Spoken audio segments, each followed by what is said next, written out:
ప్రస్తుతం ఉన్న star celebrities అందరూ తమ వారసులను సోషల్ మీడియా ద్వారా పరిచయం చేస్తున్నారు. ఏదో ఒక అకేషన్ వచ్చినప్పుడు పిల్లల గురించి ప్రస్తావన తెస్తూ తండ్రి స్థానంలో ఉన్న వారి అనుభూతులను అభిమానులతో పంచుకుంటూ చాలా హ్యాపీగా ఫీల్ అవుతున్నారు. ఈ నేపథ్యంలో అల్లు అర్జున్ తన కూతురు అర్హాని ఎత్తుకున్న ఫోటోని సోషల్ మీడియాలో షేర్ చేసి నా కూతురు లిటిల్ ఏంజల్ అంటూ కామెంట్ కూడా పెట్టాడు. ఈ ఫోటో చూస్తే అల్లు అర్జున్ ఫాదర్హుడ్ ని బాగా ఎంజాయ్ చేస్తున్నట్లు అనిపిస్తోంది. ముద్దుల కూతురు అర్హాని గాల్లోకి ఎగరేసి తెగ సంబరపడిపోతున్నాడు బన్నీ. చిన్నారి అర్హ కూడా చిరునవ్వులు చిందిస్తూ క్యూట్ గా ఉంది. ఈ ఫోటోని మెగా అభిమానులు తెగ షేర్ చేస్తూ సోషల్ మీడియాలో సందడి చేస్తున్నారు. మలేషియాలో ఆచారి అమెరికా యాత్ర మూవీ షూటింగ్ లో పాల్గొన్న టాలీవుడ్ హీరో మంచు విష్ణుకి షూటింగ్ జరుగుతుండగా యాక్సిడెంట్ అయిన విషయం తెలిసిందే. అయితే చిన్న గాయాలతో సురక్షితంగా బయటపడ్డాడు మంచు విష్ణు. ఈ ఘటనలో విష్ణు బైక్ పై ఉన్న హీరోయిన్ ప్రజ్ఞా జైస్వాల్ కూడా గాయపడిందట. ఈ విషయాన్ని స్వయంగా ప్రజ్ఞ తన ట్విట్టర్ ద్వారా తెలిపింది. బైక్ పై నుండి కింద పడిన ఘటనలో మంచు విష్ణుతో పాటు నాకు కూడా గాయాలయ్యాయి, కానీ ఆందోళన చెందాల్సిన అవసరం లేదు. ఇప్పుడు మేము క్షేమంగానే ఉన్నాం. ఈ విషయంపై స్పందించిన మీ అందరికీ ధన్యవాదాలు. త్వరలోనే సినిమా షూటింగ్ పూర్తి చేసుకుని హైదరాబాద్ వస్తున్నాం. అప్పుడు ఈ ఘటన గురించి వివరిస్తామని ప్రజ్ఞ ట్వీట్ చేసింది. ఇక్కడ మనం గమనించాల్సిన విషయం ఏంటంటే, మంచు విష్ణుకి యాక్సిడెంట్ అవ్వగానే క్షణాల్లో టాలీవుడ్ మొత్తానికి విషయం తెలిసిపోయింది. కానీ అదే ఘటనలో గాయపడ్డ ప్రజ్ఞ గురించి మాత్రం ఆమె చెప్పే వరకు కూడా ఎవరికీ తెలియకపోవడం ఆశ్చర్యం కలిగిస్తుంది. డ్రగ్స్ కేసులో సినీ ప్రముఖుల విచారణ కొనసాగుతుంది.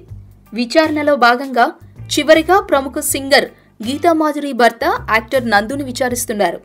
డ్రగ్స్ నోటీసులు వచ్చిన మొదట్లో నాకసలు నోటీసులు రాలేదు, నాకేమీ తెలియదంటూ బుకాయించిన నందు ఈరోజు విచారణకి వచ్చి సిట్ ముందు హాజరయ్యాడు. తొలి రోజు పూరి తమ్ముడు కొడుకుని తీసుకొచ్చి ఫ్యామిలీ సెంటిమెంట్ ని రేకెత్తించినట్లే ఇప్పుడు నందు కూడా తన తండ్రి మేనమామతో కలిసి సిట్ కార్యాలయానికి వచ్చాడు.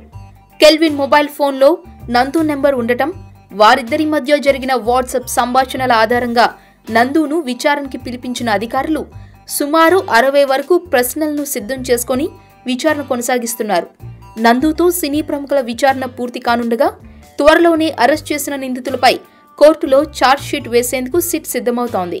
అయితే రెండో జాబితా గురించి ఇప్పటికే వార్తలు రావడంతో కొందరు సినీ పెద్దలు అయోమయంలో ఉన్నారు. సాధారణంగా ఫిలిం ఇండస్ట్రీలో కొంతమంది హీరోల మధ్య మంచి సాన్నిహిత్య సంబంధాలు ఉంటాయి. ఈ నేపథ్యంలో న్యాచురల్ స్టార్గా గుర్తింపు తెచ్చుకున్న హీరో నాని ఇటీవల ఇచ్చిన ఓ ఇంటర్వ్యూలో తనకి బాలకృష్ణతో గల సాన్నిహిత్యం గురించి చెప్పుకొచ్చాడు. నేను నటించిన రైట్ చిత్రం స్పెషల్ షో వేసినప్పుడు బాలకృష్ణ విచ్చేసి నేను ఎప్పటి నుండో ఆయనకు బాగా పరిచయం ఉన్నట్లు దగ్గరికి పిలిచి చాలా బాగా మాట్లాడారు. అలాగే ఆయన క్యాన్సర్ హాస్పిటల్ వాక్కి కూడా ఫస్ట్ ఫోన్ కాల్ నాకే వచ్చింది. ఇండస్ట్రీలో ఎంతో మంది యాక్టర్స్ ఉన్నా ఆయన నాకే ఫోన్ చేసేవారు. తెలియకుండానే ఇద్దరం బాగా కనెక్ట్ అయిపోయాం. శ్రీమన్నారాయణ మూవీ ఆడియో రిలీజ్ అప్పుడు కూడా ఫంక్షన్కి హీరో నాని ఒక్కడిని పిలవండి చాలు, ఇంకే హీరోల్ని పిలవద్దు అని ప్రొడ్యూసర్కి చెప్పారట. ఎందుకొచ్చిందో తెలియదు ఆ కనెక్ట్, కానీ ఇద్దరి మధ్య పాజిటివ్ రిలేషన్ ఉందని నాని తెలిపాడు. అలాగే తన నెక్స్ట్ మూవీలో బాలకృష్ణ అభిమానిగా యాక్ట్ చేస్తున్నట్లు వెల్లడించాడు. ఫిదా మూవీ గురించి ఎవరు చర్చించుకుంటున్నా ముందుగా సాయి పల్లవి నటన గురించే మాట్లాడుకుంటున్నారు. ఈ సినిమాలో భానుమతిగా అచ్చమైన తెలంగాణ అమ్మాయిలా నటించిన సాయి పల్లవిని చూసి యువకులు ఫిదా అయిపోతున్నారు. ఈ నేపథ్యంలో పవర్ స్టార్ పవన్ కళ్యాణ్ ఫిదా మూవీ చూసి చిత్ర యూనిట్ ని ప్రశంసించినట్లు సన్నిహితులు చెప్తున్నారు. ఫిదా చూసిన పవన్ ముందుగా శేఖర్ కమ్లాని ప్రశంసించినట్లు తెలుస్తోంది. అలాగే వరుణ్ తేజ్ కూడా ఎమోషన్ సీన్స్ లో బాగా చేశాడని పవన్ మెచ్చుకున్నారట. ఇక భానుమతి పాత్ర చేసిన సాయి పల్లవి నటన చూసి ఆమె ఖచ్చితంగా టాలీవుడ్ లో స్టార్ హీరోయిన్ అవుతుందని అన్నట్లు సమాచారం. ఏది ఏమైనా బిజీ షెడ్యూల్లో ఉన్న పవన్ కళ్యాణ్ ఫిదా మూవీ చూసి స్పందించడం నిజంగా విశేషమని చెప్పుకోవాలి. ఒకే సినిమాకు ఏకంగా 4 ఏళ్ల పాటు అంకితమైపోవడానికి ఏ హీరో అంగీకరించడు. కానీ ప్రభాస్ మాత్రం ఆ రిస్క్ చేశాడు. కెరీర్ ఊపందుకుంటున్న సమయంలో బాహుబలి సినిమా కోసం ఏకంగా 4 ఏళ్ల పాటు మరో సినిమా అంగీకరించకుండా పనిచేశాడు. ఆ సినిమాతో అంతర్జాతీయ స్థాయిలో గుర్తింపు వచ్చినా మరోసారి అలాంటి రిస్క్ చెయ్యనని చెప్పాడు. అయితే స్క్రిప్ట్ ఆకట్టుకుంటే 2 ఏళ్ల పాటు ఒకే సినిమా మీద పనిచేయడానికి తనకు అభ్యంతరం లేదంటున్నాడు డార్లింగ్.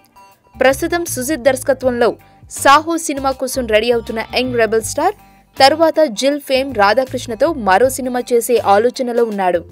వీటితో పాటు కొంతమంది బాలీవుడ్ దర్శక నిర్మాతలతోనూ ప్రభాస్ చర్చలు జరుపుతున్నాడని ప్రచారం జరుగుతోంది. తేజ దర్శకత్వంలో రానా దగ్గుబాటి హీరోగా నటించిన నేనే రాజు నేనే మంత్రి చిత్రం ఆగస్టు 11న ప్రేక్షకుల ముందుకు రానుంది. ఈ నేపథ్యంలో భిన్న ప్రమోషన్లతో తన సినిమాపై హైప్ క్రియేట్ చేస్తుంది చిత్ర యూనిట్.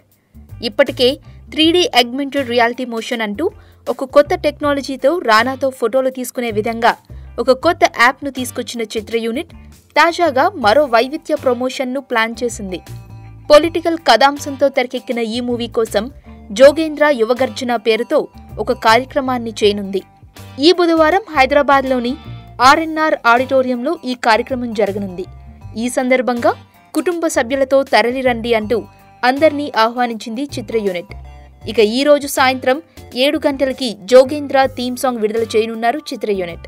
టాలీవుడ్ లో మోస్ట్ ఎలిజిబుల్ బ్యాచులర్లలో ఒకడైన నితిన్ లగ్గానికి ముహూర్తం ఫిక్స్ అయింది. తెలంగాణ టాప్ హీరోగా పేరు తెచ్చుకున్న నితిన్ కోసం తన ప్రాణసఖి ఎక్కడో పుట్టే ఉంటుంది. కానీ ఇప్పుడు చెబుతుంది రియల్ లగ్గం గురించి కాదు, రియల్ లగ్గం గురించి. ఇప్పటికే నితిన్ కి పెళ్లి చేసేందుకు ఇంట్లో వాళ్ళు కాస్తంత ఆత్రంగానే ఉన్నారట.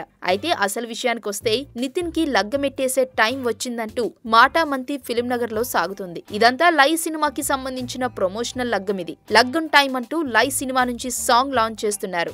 మణిశర్మ సంగీతం అందించిన ఈ పాటను ఈ రోజు 5 గంటలకి రిలీజ్ చేస్తామని నితిన్ స్వయంగా ట్విట్టర్ లో పోస్ట్ చేశారు. మేఘా ఆకాశ్ తో నితిన్ లగ్గం సెట్ చేసుకున్నాడు. మరి ఆ లగ్గం విశేషాలు తెలియాలంటే మాత్రం వెయిట్ చేయక తప్పదు. గత కొంతకాలంగా పరిటాల రవి, సునీతల కుమారుడు పరిటాల శ్రీరామ్ పెళ్లి గురించి వార్తలు చక్కర్లు కొడుతున్నాయి. నందమూరి అల్లుడు కాబోతున్నాడని కూడా ఆ మధ్య వార్తలు వచ్చాయి. అయితే తన కుమారుడి పెళ్లి గురించి పరిటాల సునీత స్వయంగా ఓ ప్రకటన చేశారు. అక్టోబర్ 1న తన కుమారుడి వివాహం జరగబోతుందని ప్రకటించారు. అంతేకాకుండా ఈ నెల 10న హైదరాబాద్ లో నిశ్చితార్థం చేసుకుంటామని ఆమె చెప్పడంతో తమ నేత ఓ ఇంటివాడు కాబోతున్నాడన్న ఆనందం కార్యకర్తల్లో ఉత్సాహాన్ని నింపింది. అయితే పరిటాల శ్రీరామ్ చేసుకోబోతున్నది ఎవరినంటే సింగనమల నియోజకవర్గం నార్పల మండలంకు చెందిన ఏవిఆర్ కన్స్ట్రక్షన్స్ అధినేత ఆలం వెంకటరమణ సుశీలమ్మల కుమార్తె ఆలం జ్ఞానిని మాడబోతున్నాడు. ఇక ఆలం వెంకటరమణకు హైదరాబాద్, బెంగళూరుతో పాటు పలు ప్రాంతాల్లో ఎన్నో వ్యాపారాలు ఉన్నాయి. అనంతపురం జిల్లాకి చెందిన వీళ్లు ప్రస్తుతం హైదరాబాద్ లో ఉంటున్నారు. పవన్ జనసేన పార్టీని స్థాపించిన ఎక్కువ సమయం సినిమాలకే కేటాయిస్తున్నాడు. దీనితో పార్టీ మనుగడ గురించి ఆ పార్టీ కార్యకర్తలు బెంగపెట్టుకున్నారు. రాజకీయ పార్టీని స్థాపించాక మొట్టమొదటిసారి రాజధాని అమరావతిలో తొలిసారిగా మీడియా సమావేశాన్ని పవన్ నిర్వహించారు. ఈ ఏడాది అక్టోబర్ నుంచి ప్రజల్లోకి వస్తా, ప్రజా సమస్యలు తెలుసుకుంటా, వాటి పరిష్కారానికి కృషి చేస్తా అని అన్నారు. జనసేన పార్టీని స్థాపించినా ఇప్పటిదాకా పూర్తి స్థాయిలో ప్రజల్లోకి వెళ్లలేదు. ఇకపై పూర్తి స్థాయిలో రాజకీయ పార్టీని బలోపేతం చేసేందుకు వీలు కార్యాచరణ సిద్ధం చేస్తానని చెప్పుకొచ్చాడు. ఇంకా 2 సినిమాలు చేయాల్సినవి ఉన్నాయి. ఆ తర్వాత పూర్తిగా రాజకీయాలకే సమయం కేటాయిస్తానన్నారు. అయితే పవన్ ఎలా ప్రజల్లోకి వెళ్తాడా అని అందరూ ఆసక్తిగా ఎదురు చూస్తున్నారు. అందరూ పాదయాత్ర చేస్తుండటంతో దానికి భిన్నంగా పవన్ వెళ్లాలనే ఆలోచనలో ఉన్నారు. మొత్తం తిరగటం కాకుండా ఎక్కడ సమస్యలు ఉన్నాయో గుర్తించి వాటి పరిష్కారానికి కృషి చేయాలని అనుకుంటున్నారు. దానికి గాంధీ జయంతిని ముహూర్తంగా పెట్టుకున్నట్టు తెలుస్తోంది. Please subscribe. Please do subscribe. Please subscribe. Do subscribe. Please subscribe. Please subscribe. Please subscribe to TFC Media YouTube channel.